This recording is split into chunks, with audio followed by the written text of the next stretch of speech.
কথায় আছে নিজের ঘরের খবর নেই, পরের খবর নিয়ে লাফালাফি। ভারতের ক্ষমতাসীন বিজেপি এবং প্রধানমন্ত্রী নরেন্দ্র মোদীর অবস্থা যেন তাই। সংঘাত, সহিংসতা আর বিভেদ মাথাচাড়া দিয়ে উঠেছে ভারত জুড়ে। সেভেন সিস্টার্স নিয়ে নতুন করে ঝামেলা শুরু হয়েছে। অর্থনৈতিক বেকারত্ব সহ নানা ধরনের সমস্যায় আক্রান্ত দেশটি। অথচ নরেন্দ্র মোদীর যেন এদিকে কোনো খেয়ালই নেই। তিনি হতে চাইছেন বিশ্বমোড়ক। নিজের দেশের সমস্যা মোকাবিলা বাদ দিয়ে ইউক্রেন রাশিয়া যুদ্ধ নিয়েই মাথা ব্যথা তার। জম্মু কাশ্মীর নিয়ে পাকিস্তানের সাথে আগে থেকেই বিরোধ চলছে। এর মধ্যেই সেভেন সিস্টার্সের অরুণাচল প্রদেশে চীনা সেনাদের ভারতীয় ভূখণ্ড দখলের খবরে হইচই পড়ে গেছে। পশ্চিমবঙ্গে আরজিকর কাণ্ড রাজনৈতিক বিরোধে রূপ নিয়েছে, যা নিয়ে তৃণমূল কংগ্রেসের সাথে চূড়ান্ত উত্তেজনা চলছে শাসক দল বিজেপির। এই পরিস্থিতিতে দেশটির মণিপুর অঙ্গরাজ্যে শুরু হয়েছে নজিরবিহীন সংঘাত। গেল ১.৫ বছর ধরে বিদ্রোহের আগুনে পুড়ছে উত্তর পূর্বাঞ্চলীয় সেভেন সিস্টার্সের এই রাজ্যটি।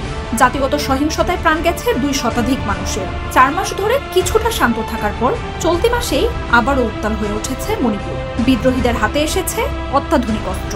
জোরালো হয়ে উঠেছে ভারত থেকে আলাদা হয়ে স্বাধীন রাষ্ট্র প্রতিষ্ঠার দাবি।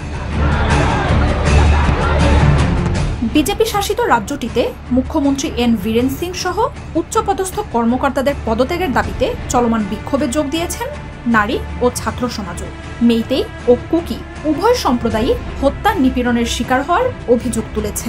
এমন পরিস্থিতিতে রাজ্যটিতে পরিস্থিতিশীল করতে নরেন্দ্র মোদীর নেতৃত্বাধীন কেন্দ্রীয় সরকারের ভূমিকা নিয়ে প্রশ্ন উঠছে। দেশের এমন ভঙ্গুর পরিস্থিতিতে প্রধানমন্ত্রী নরেন্দ্র মোদীর ভূমিকা নিয়ে দেশ জুড়ে শুরু হয়েছে তুমুল সমালোচনা। সম্প্রতি যুদ্ধরত ২ দেশ ইউক্রেন ও রাশিয়া সফর করেন এই নেতা।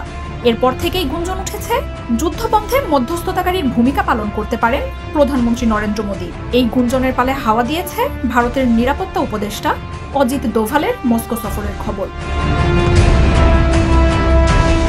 তবে নিজ দেশে আগুন না নিভিয়ে মোদীর বিশ্বমোড়ল হওয়ার উচ্চাকাঙ্ক্ষার বিষয়ে কড়া আক্রমণ করেছে বিরোধী দল কংগ্রেস।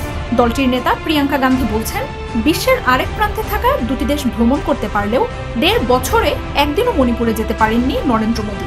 বিজেপির এই নেতা নাকি মণিপুরকে ভারতের অংশ বলেই মনে করছেন না বলেও অভিযোগ করেন তিনি। সীমান্ত রাজ্যটি নিয়ে মোদীর এমন উদাসীনতা ক্ষমার অযোগ্য বলেও জানান প্রিয়াঙ্কা। দেশের শান্তির চেয়ে আন্তর্জাতিক বিষয়কে কিভাবে মোদী বেশি অগ্রাধিকার দিচ্ছেন তা নিয়েও প্রশ্ন তোলেন প্রিয়াঙ্কা।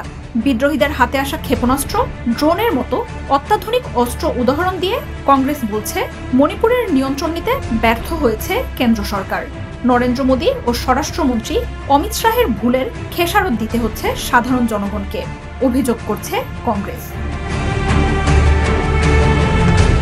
কয়েক বছর ধরেই আন্তর্জাতিক অঙ্গনে পশ্চিমা বিশ্ব ও চীন রাশিয়া জোটের সাথে পাল্লা দিয়ে তৃতীয় শক্তি হিসেবে উঠে আসার চেষ্টা করছে ভারত। উচ্চাকাঙ্ক্ষা পূরণে বড় জোটগুলোর সম্মেলন আয়োজন, ইউক্রেন রাশিয়া যুদ্ধবন্ধে মধ্যস্থতাকারী হওয়ার চেষ্টাও চোখে পড়ছে। প্রতিবেশী শ্রীলঙ্কা, মালদ্বীপের পর বাংলাদেশেও রাজনৈতিক পালাবদলে মোদী সরকারের ব্যর্থতা নয়াদিল্লির দুর্বল কূটনীতির বিষয়টি ফুটিয়ে তুলেছে।